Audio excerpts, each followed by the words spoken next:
Well, joining us now for the Trader Rundown is Bill Baruch. He's with Blue Line Futures, and so good to have you here, Bill. Thank you for having me on today. What do you think about the market action? We are getting closer to the holiday week coming up. We have G20 coming up, yes, and of course the end of the quarter. So what do you think about the market action here?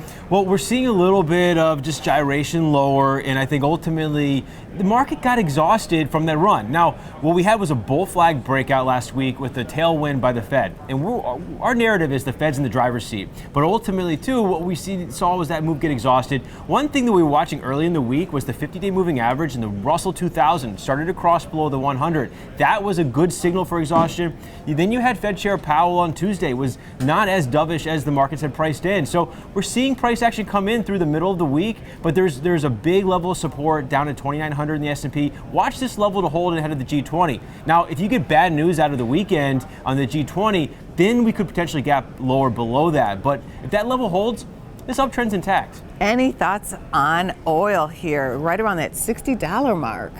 Yes, oil, we put a target at Blue Line Futures up at 60.50 last week, and the path of least resistance in oil has been higher. Now, we did have the Iran tensions escalate, and it's not a coincidence that we saw crude oil move higher on those Iran tensions.